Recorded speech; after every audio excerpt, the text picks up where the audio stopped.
freaking lithium ion my ass. Oh, it's so much better.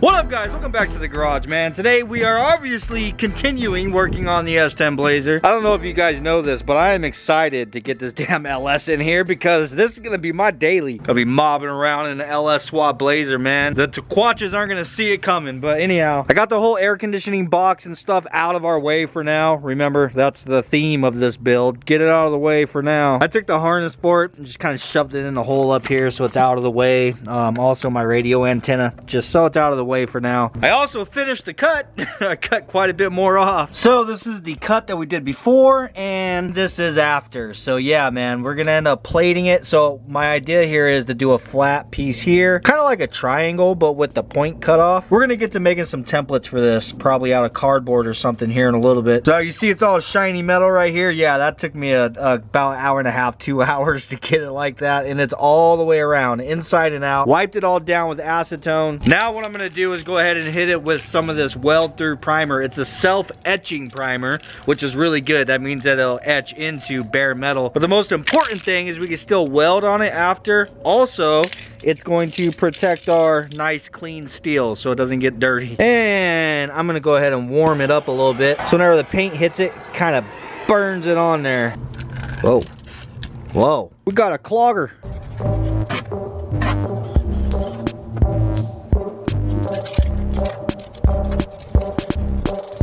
Now that is a satisfying sight to see. Just cleans it up quite a bit, makes it look official, like maybe we might know what it is we're doing around here. Yeah. Moving on, I am wanting to test fit the engine once again. The only thing that I'm worried about is the fact that we took a lot of meat out this direction. This front portion right here, it really didn't change. I just think we'd be playing it on the safe side if we just take the time. I mean, what is it gonna take me? Maybe 15 minutes to just shove the damn square peg into the round hole one more time before we actually commit and start welding on it. So that's what we're gonna do.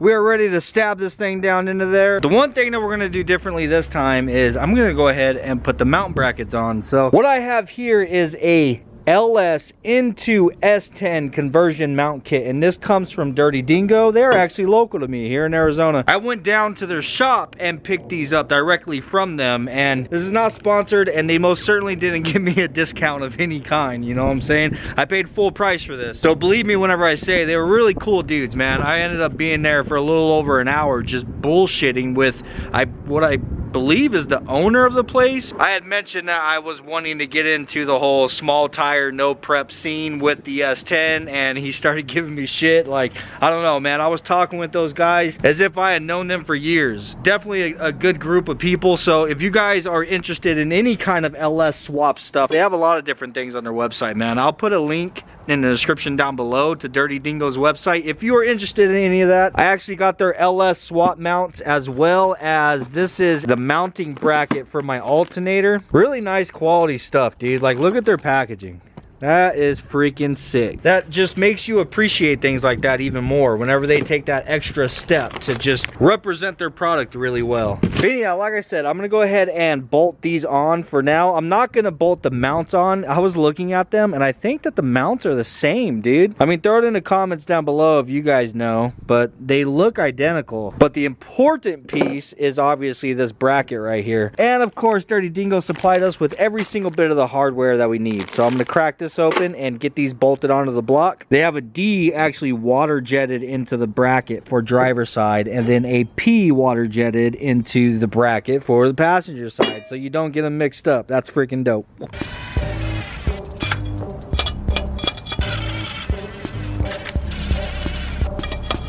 Another thing that's really nice, man. Look at that adjustability, baby. Hell freaking yeah. All right, man, in she goes.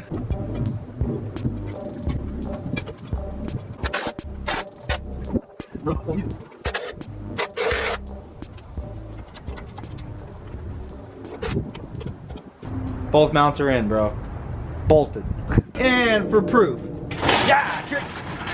That's actually really exciting. That was so freaking easy, bro. Holy crap, that was easy. And I don't mean to brag or anything, but boy, look at that clearance down there. It's almost, I swear to God, it's perfect. I feel like if I didn't take out that wedge from the top, like that extreme that I thought I was doing, it wouldn't be nearly as perfect as it is. But good Lord, look at that space we got all the way around. That's exciting, man. That is, you know, for everything involved in getting this LS into this Blazer, like completely finished, starting, running and driving. Like, it's a process, you know what I'm saying? There's quite a bit of things that we have to do, but I'm telling you, you gotta take time out to celebrate the small victories, dude. Baby steps, man, baby steps. And I feel like this is most certainly a victory right here. We have the engine actually in there and it's bolted, you know what I'm saying? Yeah, don't be so rough on yourself. Celebrate small victories.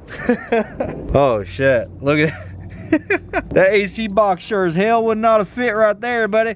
Good Lord. Before we pull this thing out, I just wanted to get a view from the backside also. So, oh yeah, man. Looks to me like we got plenty of room, I hope.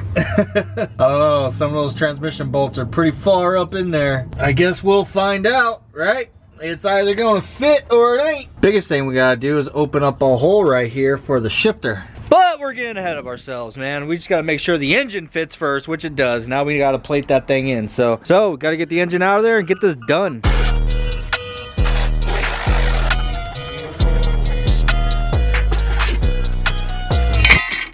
So I took a piece with me down to the good old steel market and grabbed ourselves a piece of 1/8 inch steel. So this is basically this is 6 inches, like it's a 6-inch flat bar for the most part. So it's an 1/8 inch thick steel, 6 inches wide, and I had them cut me a 20-inch piece because just a rough measurement, it's about what it is. It's a little bit more than what it is we actually need. So now what I'm doing is making a template out of this like cardboard paper. So this first piece that I made, that's gonna come up to this portion and then down to this portion, and then we can get that welded in, and then I'm gonna make a piece for over here and then a piece for over here. So basically I'm gonna do it one piece at a time. Get this cut out and then we could test fit it. So I did oversize the bottom because I actually want the bottom to overlap like that, so then I could actually weld it and then go inside some. Hell, I should have took it a little bit further, huh? But anyhow, the bottom is oversized on purpose, and then the top comes up to where it's gonna stick out. But obviously I'm not going to leave it like that. I'm going to wait till after we actually cut the piece of metal, and then I'm going to set the metal in here, and then I'll go ahead and mark the metal piece with a Sharpie, and then we'll trim the metal down to where it meets up with this flush. But hell yeah, I'm satisfied with that. Now we just got to transfer it to this guy right here and get it cut out. And I got the perfect tool. Yeah, I wish.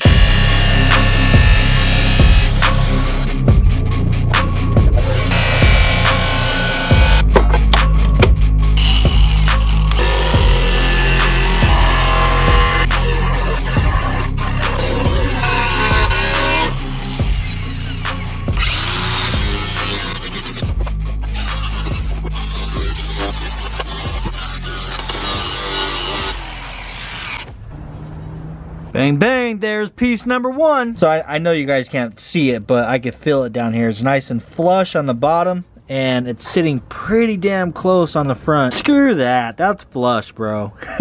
I mean, I couldn't ask for any more. So now what I need to do is I'm gonna take my Sharpie and I'm just gonna mark that right across there, and then I'll trim that back. I'm gonna go ahead and clean this piece up, hit it with some of that weld through primer as well, so that on the inside where we're not gonna be able to reach once we weld it all together, I wanna make sure that there's primer on that so we don't have to worry about it rusting later. But there it is, man. Piece number one down.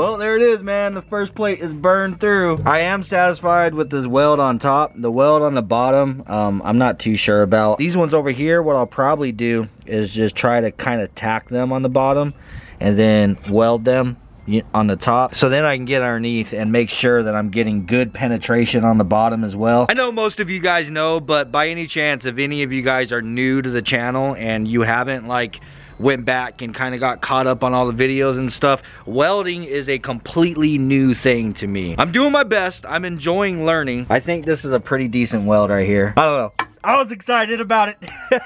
So now I'm gonna go ahead and clean this up, and I'm gonna hit this with the weld through primer, because our next plates are going to actually overlap this. So I want to make sure that I get all this good and primered up so that it's protected from rust. And yeah, but that's pretty much the process. Make a template, check it, trim it, cut it, weld it in, yada yada. I'm gonna go ahead and kind of speed through the rest of this and just get it done.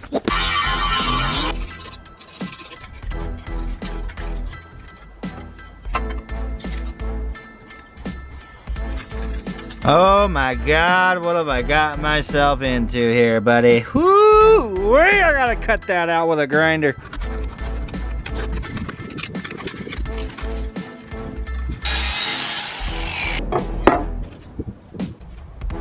Oh, look how tight that is. Barely got enough material. I mean, it's gonna work out. I oversized these slightly, so there is a little bit of an overlap right there, but it's not gonna affect anything. We're freaking Gucci. Gucci. I literally never say that. I don't know why I said that.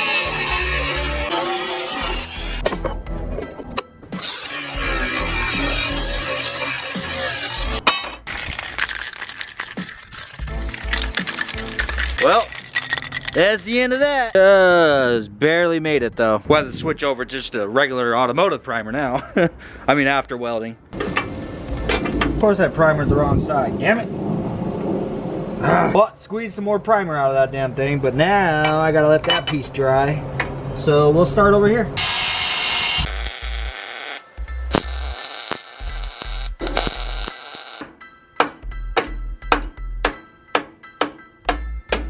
All right, got this thing all welded in all the way around. Now it is time for reinforcement. So what I'm wanting to do is put a piece of this 2x2 by 1/4 inch angle iron in between here.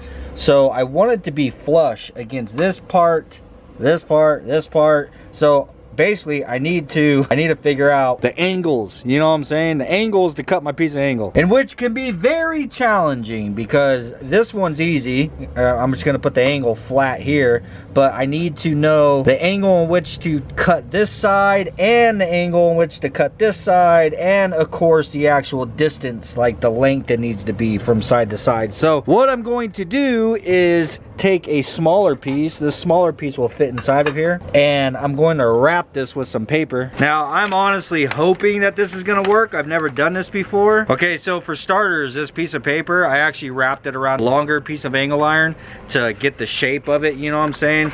So now I'm gonna go ahead and tape this with that smaller section of angle iron inside of it so that the paper will actually hold that shape, kinda.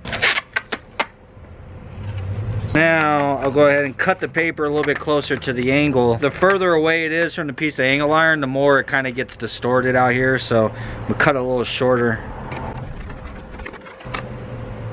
Alright, that's what we got.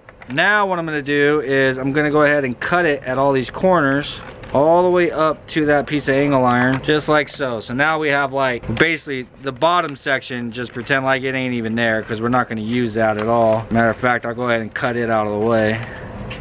Yeah, now our paper is holding the shape of the angle iron pretty close, and I cut a slit so that basically these will be two separate flaps. I'm gonna do the same thing on this other side because we got two sides we gotta make.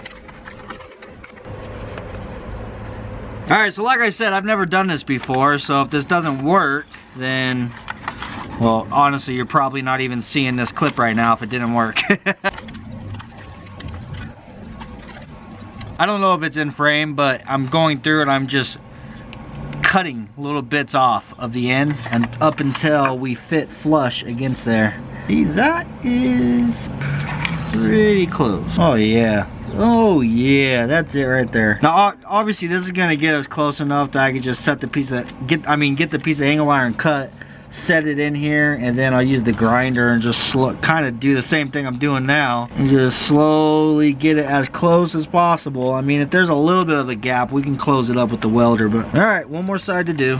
Yippee. All right, so now I got both sides as good as I can. I'm gonna go ahead and cut this paper that's on the angle iron. I'm gonna cut that in half or rip it in half, whatever it wants to do, you know? All right, so now I have two sections. I'm gonna put this back in there, and then what I can do is actually slide it up until both sides are meeting, and then I'll have the length of my angle iron.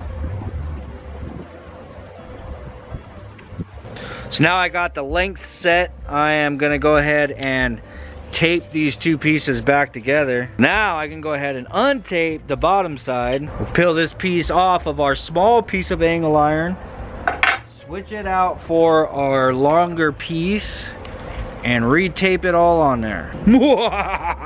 All right, so there it is. That is the length that we need, and these are the angles that I have to cut this piece at.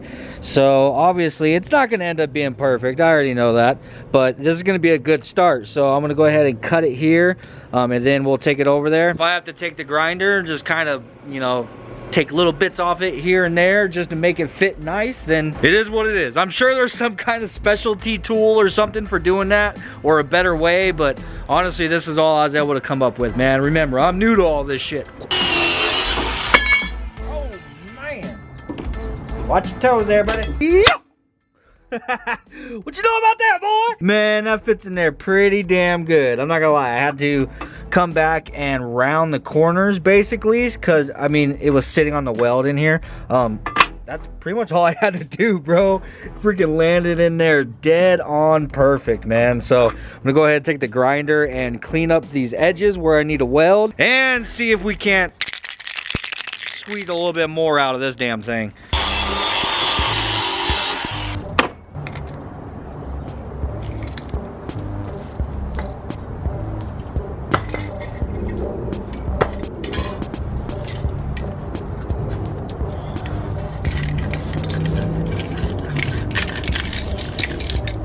Old graffiti trick, man. Pop the cap off, set it on the ground, and stomp your foot on the top. You see how it bends it? It creates a little bit more pressure inside of the can, so just got that little bit more you gotta fill in, man, and you ran out.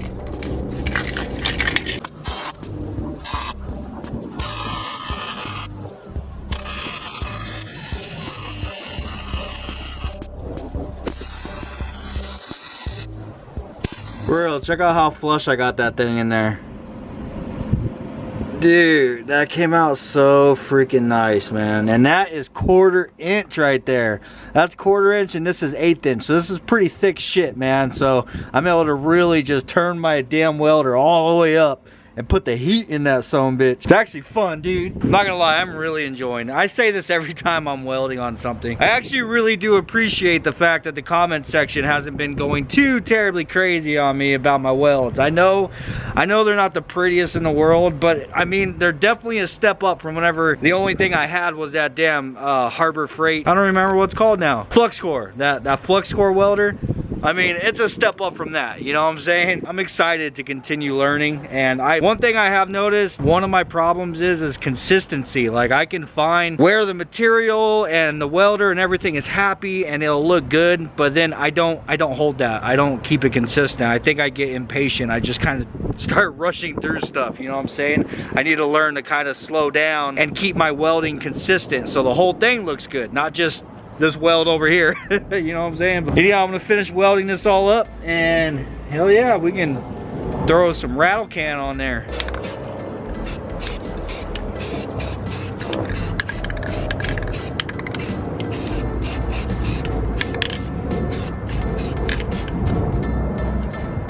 So So I just went ahead and hit this thing with some etch primer really quick just to keep it all nice and safe from getting any kind of surface rust or whatever on it. Whenever we're all done with this, I'm going to actually spray this entire section of the frame. So you guys already know how I like to do things, man. I'm probably gonna end up taking everything apart, spraying just the frame, and then cleaning up all these parts, maybe replacing all the tie rod ends, the idler pulley, and like all that kind of stuff. I know I have an extra set of ball joints somewhere that we had gotten for the truck. I need to put those on here. We're gonna go over the entire front suspension, man. I want it to be good, so all right. Up next that we got to get in here is the transmission, bro. We got to make some room for this. I mean, I'm pretty sure it's gonna fit, but the problem is like I said, this thing was an automatic, so we got to make ourselves a hole for the shifter to come through, and we also have to add a freaking pedal into this thing. So right now there's currently 2 pedals. We need 3, but that'll be next time, man. I'm gonna cut this video short today because I'm actually going live tonight. We're gonna be choosing a winner for the BMW. Finally, yes, I know the sedan's gone now. Now it's on to the BMW. Also, I needed to get my money up a little bit to ship that damn thing. So, because who knows how far this thing's gonna go. We're gonna be going live tonight to pick the winner. So by the time you guys are watching this video, it will have already been done. So come the time you're watching this video, the live was yesterday. But I hope you guys enjoyed this video. We got this thing all plated in. Finally, this is done, dude. This is a big step in the right direction. And just so that you know, I was doing the Blazer because really I needed some practice. I needed some practice and a game plan on how to do it because we still gotta do the exact same thing to this truck. Later, guys. Peace.